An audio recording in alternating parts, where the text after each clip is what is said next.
Oh, this is a very, very busy Westminster Bridge, isn't it?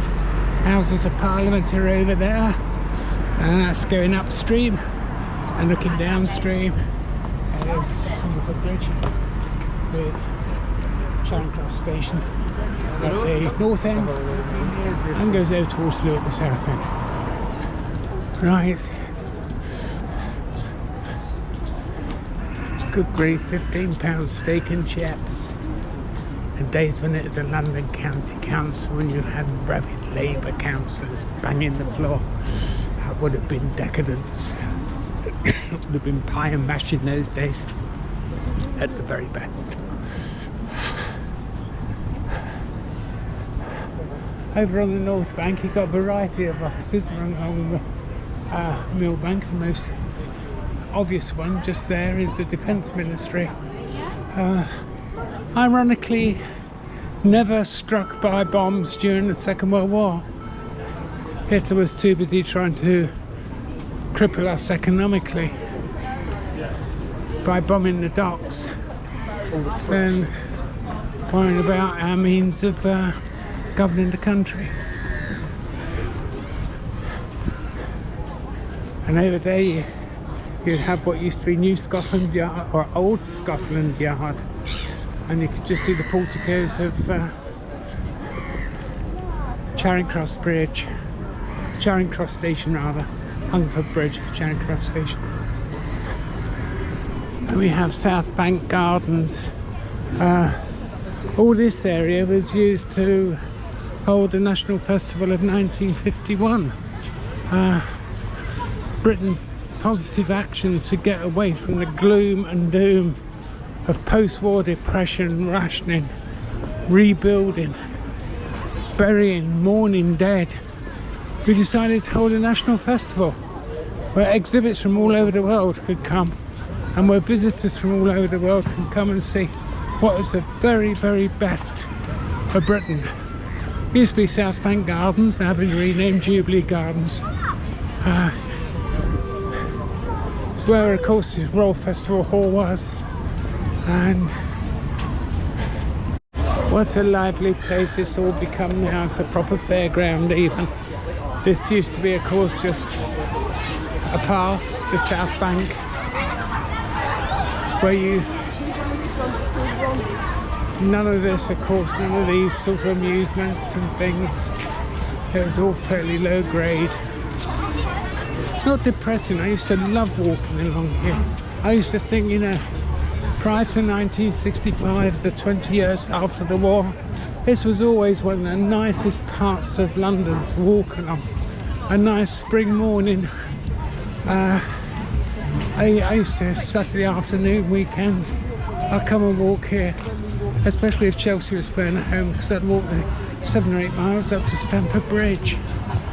Sounds ridiculous now. I walk 7 or 8 miles to Stamford Bridge now. I'd need a few pints when I got there. Polish deli. All these food shops. Street food. Truffle burger. This is just so new. This is amazing. Old maps. An old map seller. Well, he looked quite young. I suppose the maps were older. The duck shed, oh my god. Absolutely amazing place.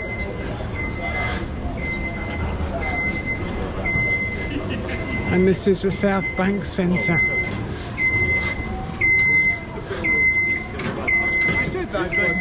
I think, and I only think, this used to house the Royal Festival Hall. It's also changed now. The Royal Festival Hall was built at the time of the National Festival, 1951. It used to comprise 3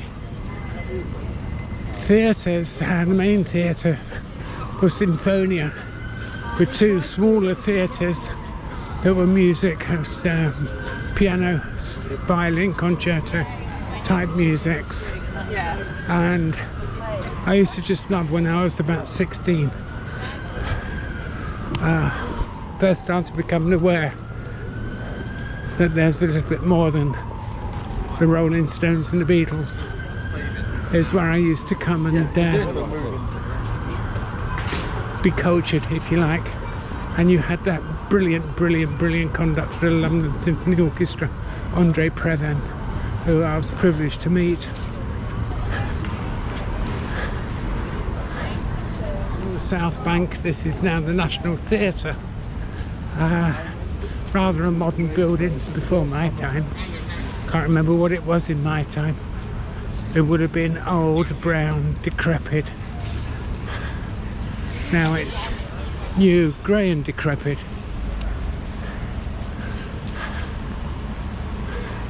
But so vibrant now, this area. And it was in my day. I've got to say, this is one of the places not as crowded as this, not as zingy as this, not as much going on, because we were still escaping the ravages of war.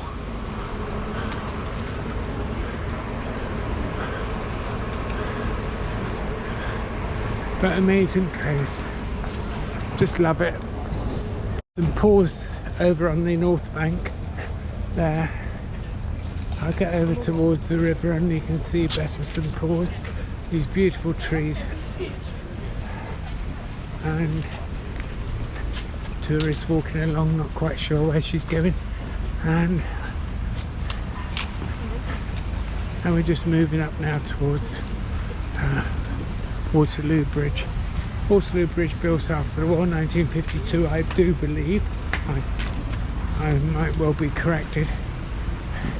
And this is about the limit of where I used to go. You've got the Strand runs parallel over there, just behind those buildings. And beyond here, you're just getting into Bloomsbury, and on one side, and in Southwark, and what was then really brown stone tenements on the other side. And it was quite tribal. If your face, a bit like today really, if your face wasn't recognised, then the local youth would let you know, have you of that. And there, they weren't allowed to advertise what their product. So they got around it by making the windows spell OXO. You just see the grey tower rising behind us, one of the old towers of the OXO building. Well, what used to be the OXO tower is now the OXO wharf and the OXO tower buildings. And you've got all these galleries. I mean, we haven't been going a mile yet from Westminster Bridge. Just over a mile. Cafe Nero. Join the end. Let's get back over to the river. There's lots of traffic this side. Can we walk around here? I think we can.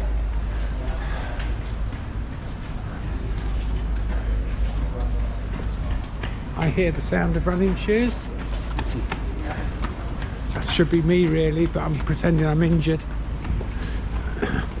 And all these galleries, food, craft, design store, shops, first floor. Amazing.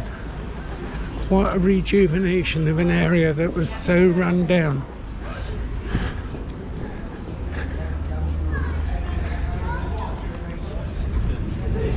If I sound slightly fond and proud of London, I am. I think it's an amazing city. So it is judged by the United Nations to be the largest urban forest in the world, which you're probably all sick of hearing me say, but I think that is an absolute credit to this city, that it has as many trees as it has people almost. 8.4 million residents, 8.3 million trees. And here we come to the Millennium Bridge, which achieved notoriety because it set out there's a certain harmonic swaying in the bridge that made it very, very difficult for people to cross without feeling rather sick. And so they had to close it for a little while, until such time as struts could be put in and stiffening rods, and the swaying could then be reduced. It used to be Bankside Power Station, another grim building belching coal smoke into the world. It's now the Tate Modern Gallery, and rather a nice bit of revitalisation for an old building, symbol of industry, now no longer needed but put to another use. Strange place to find a taxi. Oh, it's a coffee shop. There we go, how novel.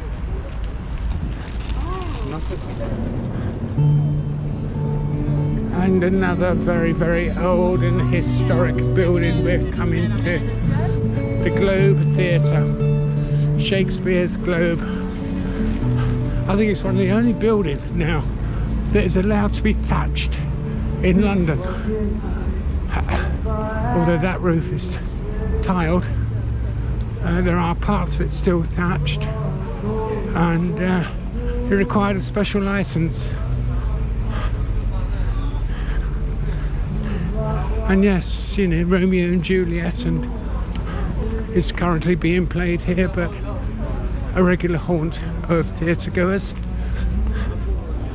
And now we come to Southwark Bridge, which I always used to think about childhood as the bridge that went from nowhere to nowhere. You go down to Lower Thames Street on you have Lower Thames Street on one side, and it goes up to Stoke Newington Road, not Stoke Newington Road, what am I talking about? Goes up to Butts Road on this side, and really doesn't connect anything to anything except Southwark to London, because Southwark used to be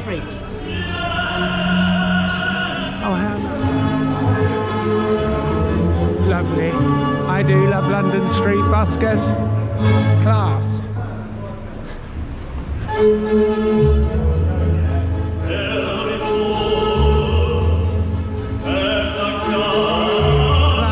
Absolute class.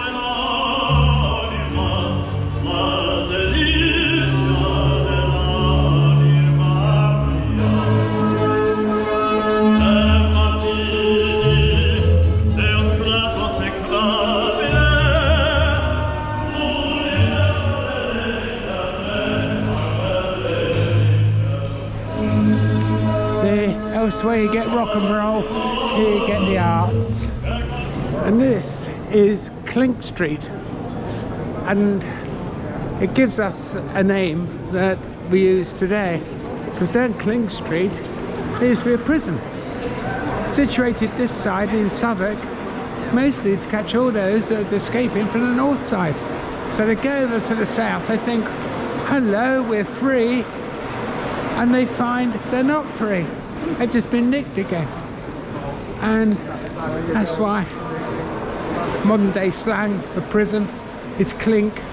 This is where clink comes from, Clink Street.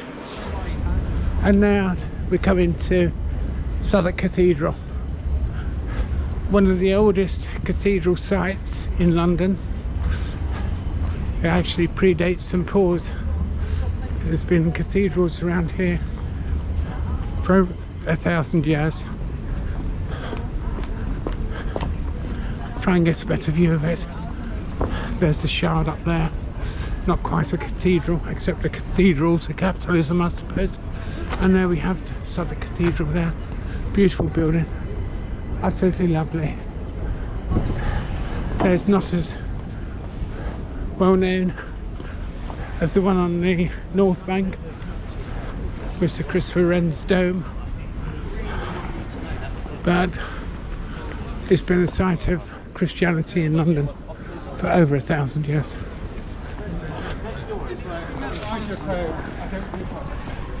And I'm just going to pop into London Bridge Station because it has something rather needy,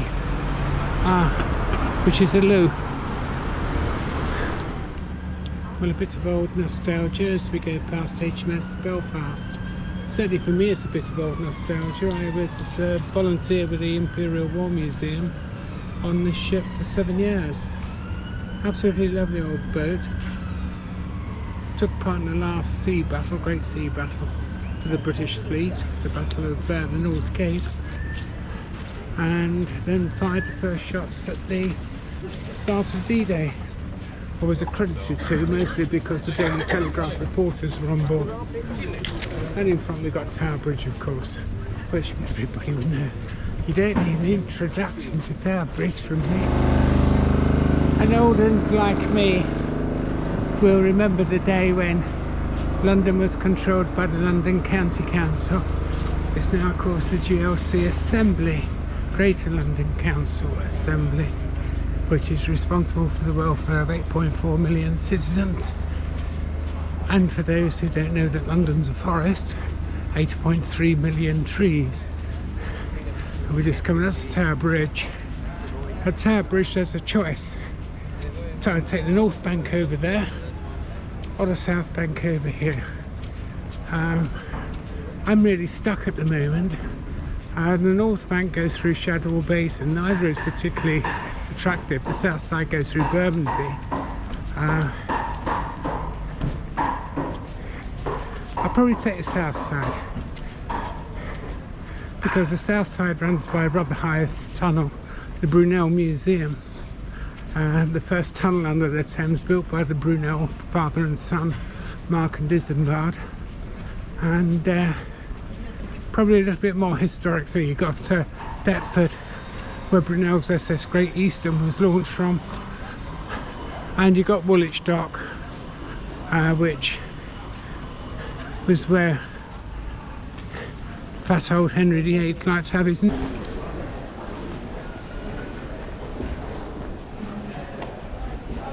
We're now east of Tower Bridge in places.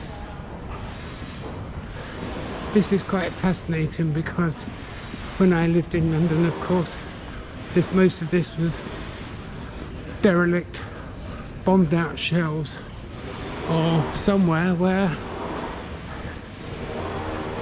you know, still bearing the scars of the Blitz that was particularly aimed at the London docks. So very interesting for me to come along here now. And it's never used to exist, of course, because these walls extended to the shore of the Thames, the bank, and this would have been, what we're now walking on, would have been a network of small railways, cranes, jibs, all taking stuff off the ships, off the lighters. They were called lighters because once it got up this far up the Thames, it started, the big ships could no longer get up, so they offloaded into smaller ships called lighters. So this is just downriver from Battles Wharf. This is all these new developments and riverside dwellings. Absolutely beautiful. It is so lovely to see the city develop like this. And there's the Uber boat, one of the Thames Clippers, that goes from Westminster to Greenwich. And there's Tower Bridge behind us, the City of London behind Tower Bridge. Most of the tall buildings covered in mist, but you can certainly make out the Gherkin and the Radio Shack building.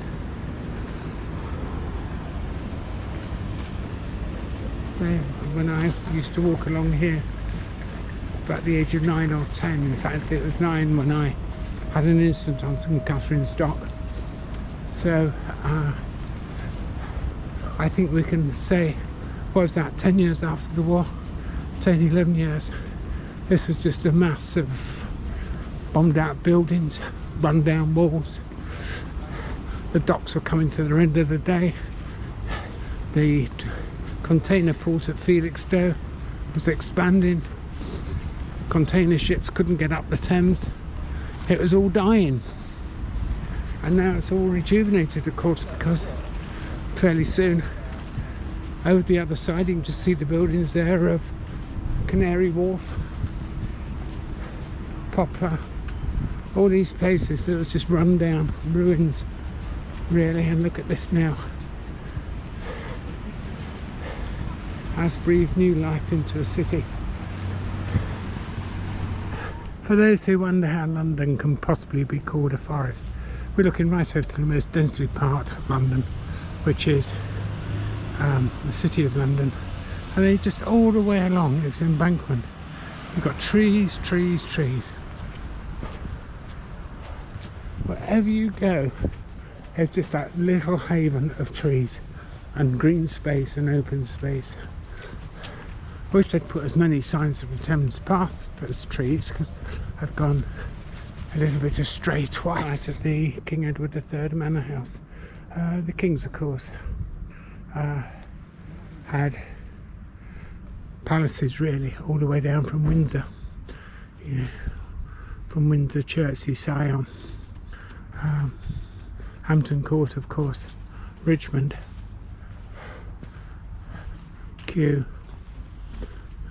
Whitehall. Yeah, there's a little sign here, King Edward III Manor House. And you know, wherever they went, they built palaces or manor houses. Of course, we was on our way to Greenwich, which was where Henry VIII was born.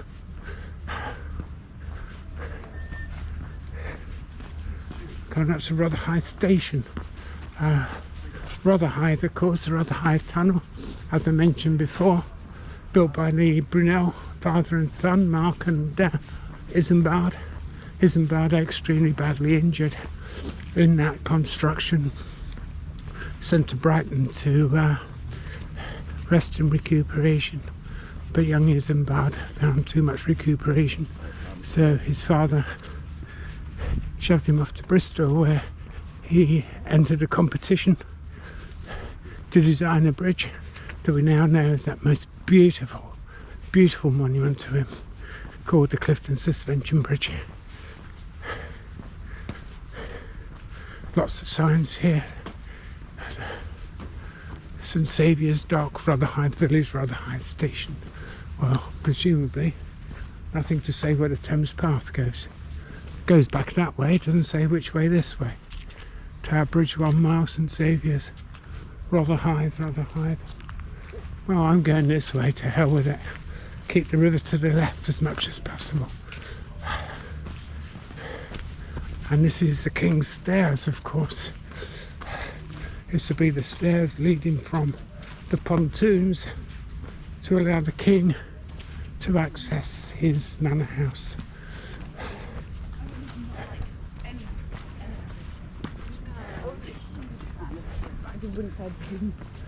And there's another monarch, in this case Elizabeth.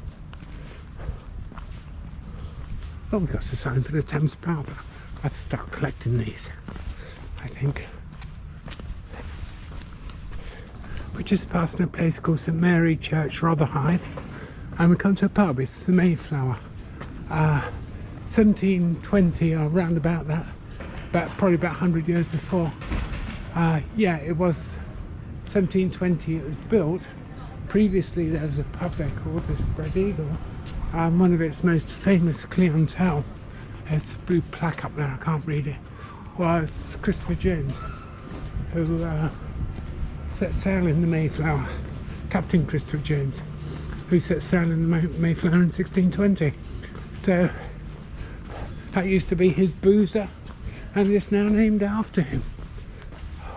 We're now around the Rotherhithe Tunnel area. That looks very much like it could have been a pumping station for the tunnel. Oh, that's the Brunel Museum. That is the pumping station that was built to keep the tunnel dry. The tunnel's just a bit further up here, and it's still used today to keep the tunnel dry. The Brunel's built for life. I'm gonna be built for DHL unless I get off the road. Battlers Wharf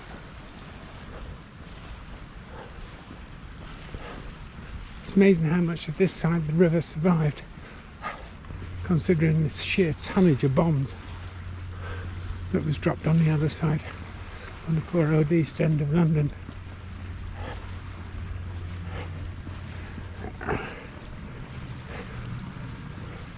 Either the east end, the poor zone, houses, well, accommodation. Nobody wanted to live there really because of the stench from the Thames.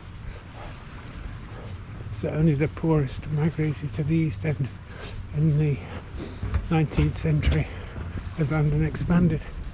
And then in the 20th century, the West End became fashionable. Everybody lived around the West End. And the poor old East End was neglected, but not by the Luftwaffe, aiming for London docks and dropping their bombs in a ribbon all across the wharves of Poplar, Limehouse, Shadwell, St Catherine's Dock. Just, one can't imagine the butchery that must have gone on. Okay. Yeah. I'll take a video of it if I can. No, you're alright. It's lovely, it's beautiful. Everybody who's watching this, Blacksmith's Arms, do pop in here and have a drink on the way. It is absolutely lovely inside and very typical London welcome. Thank you. Thank you very much. Yes, it's walking down rather High Street. There's Bacon's Gardens there, named after the man Bacon. I must soon be approaching Durand's Wharf. What a lovely little street this is now. This used to be just, well, all these used to be just wharves, warehouses, rubbish, the smell of fruit, of course, because most of the nation's imported fruit used to come through the Port of London. So the smell of fruit would always be hanging around on these Dockland streets.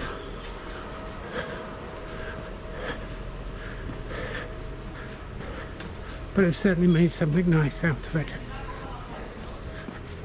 If you're going to live in one of the most densely populated cities in the world, this isn't a bad place to live.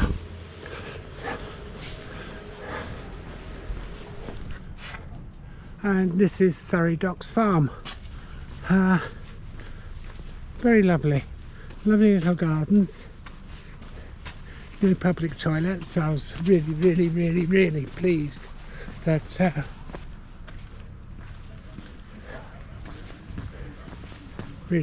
I could man in the blacksmith let me use his loo. This sort of, yes, there's farms, farm buildings, farm animals.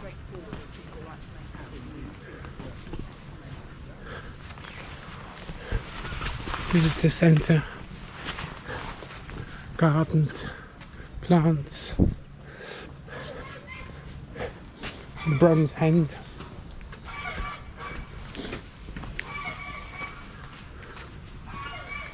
Lovely, absolutely lovely, just squeezed in.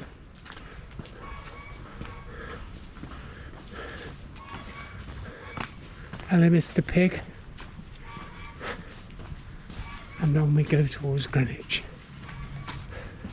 Nice little doggy there.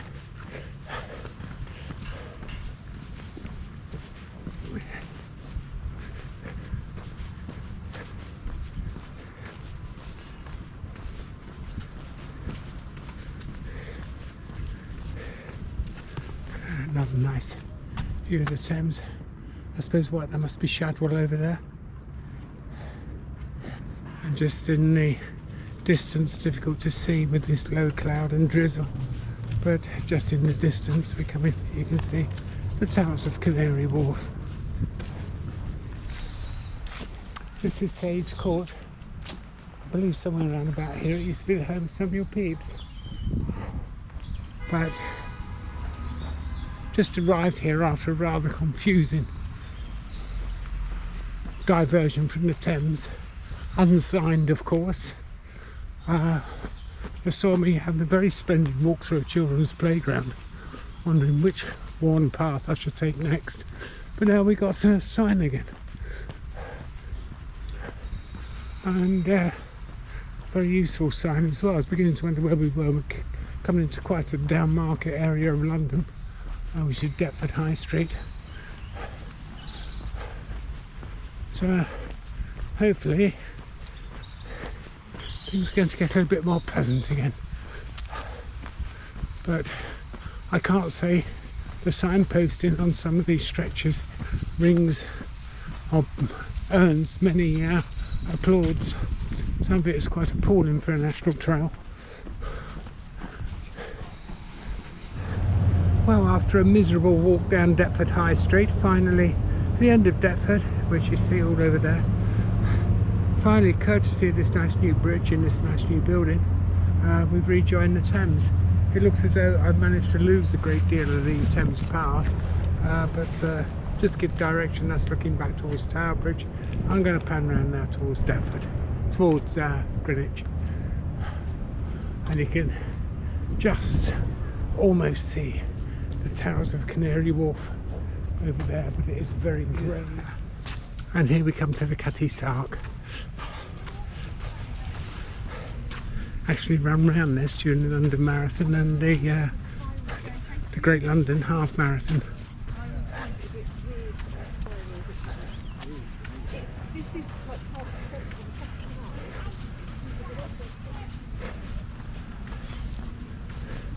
One of the fastest tea clippers of her age, built around about 1860, I do believe, although I'm sure I could use this crib sheet here.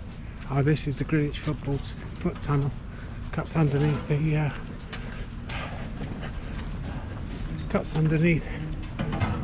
Thames to the Isle of Dogs, which is the other side.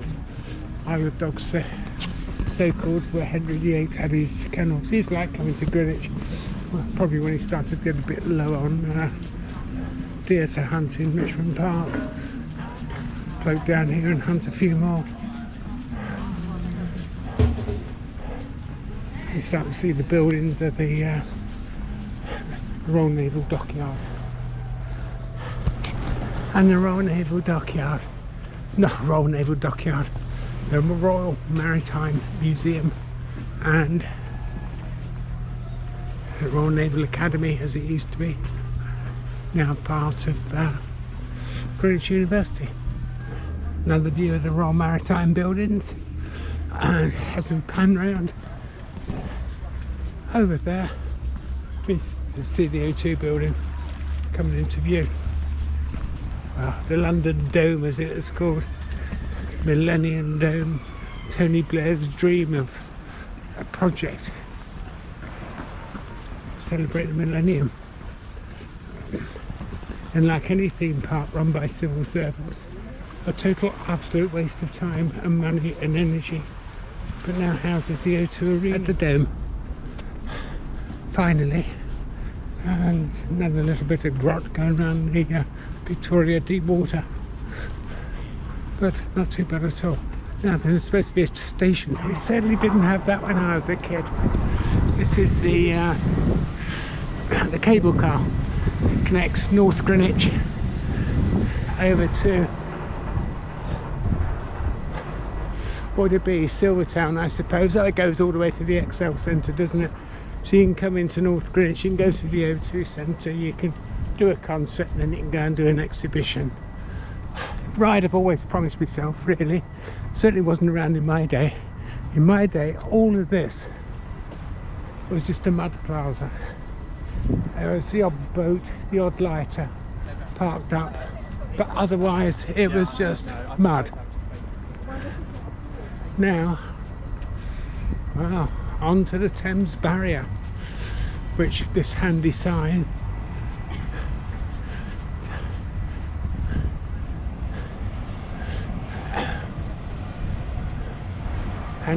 that tells me nothing really.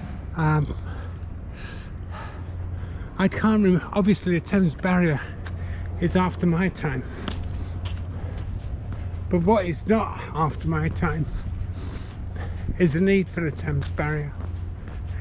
I remember back in 1958-59 walking along the River Thames around about, it'd be the Victoria Embankment, and the Thames was actually at full tide, was actually lapping over into the embankment itself. The road was closed because of flooding, and that was without any storm surge, that was just the spring tide. London is sinking, sea levels are rising. What it would be like now for that same spring tide, goodness only knows. And a storm surge, especially one like we had in 1953, would lead to a complete inundation, costing billions of pounds of damage. So that's why the barrier was built at enormous cost. I think today it'd be about £1.5 billion in today's money, and designed to last until 2050, by which time sea level rise in London sinking would mean that it was obsolete and time for a new barrier.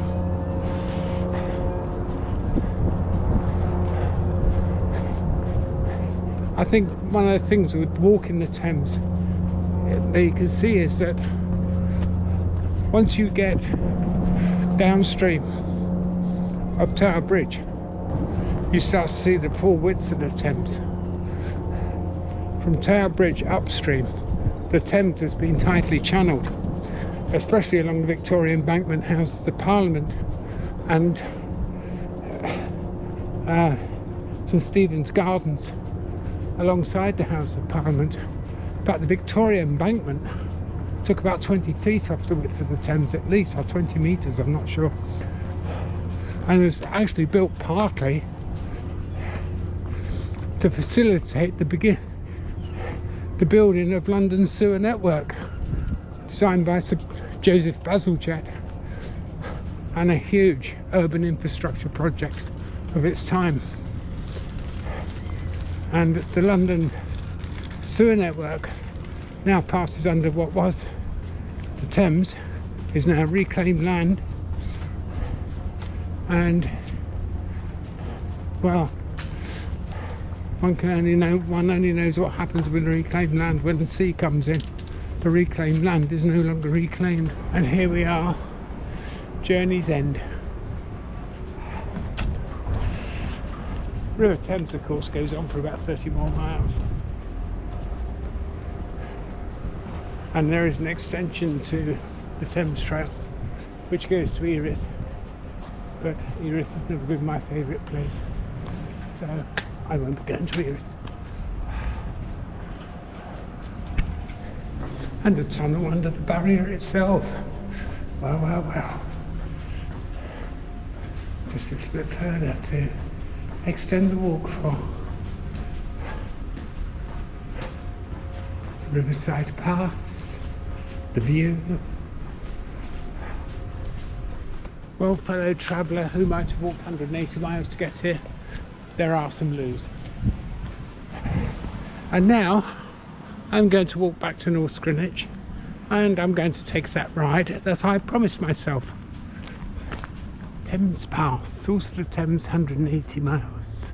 Well, it depends which guidebook you read, because it could be 180 or 184. Anyway, enough of that tittle tattle. Here we go. Oh look, there we go, the start. Thames Path National Trail.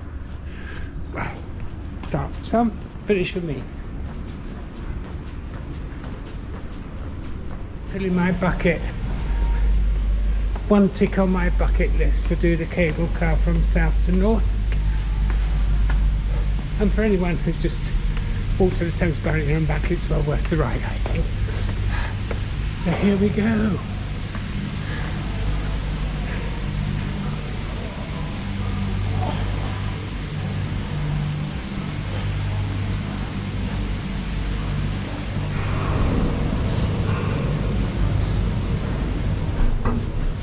And you can see the Thames Barrier looks so close, doesn't it? But they got there all right, hope I do. It's just that you can see it going up that makes it sort of jittery. It goes up very high, well, 300 feet. At least you won't know anything if it broke. Long way down there. Ship using the Thames. I don't think I want to rock this thing really. Here we go, we're over. We're at the high point. All these people coming back, looking terrified, not surprised. Great view downriver. What we got up? Not a lot, because this is the peninsula, of course. There's the O2. Looking down on the O2.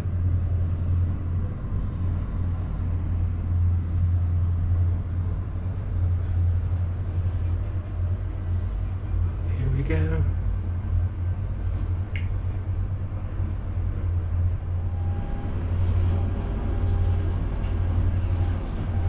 Uncover a different view of Kuala Lumpur, it said on that. Blimey, we have travelled a long way. I wonder what this one's got on it.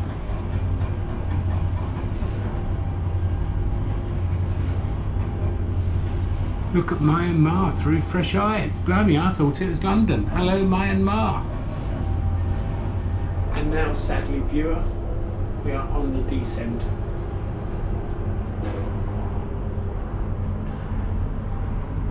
There's that posh boat over there. We're coming down into the station here. And I suppose the XL over there, the DLR. Get the DLR home.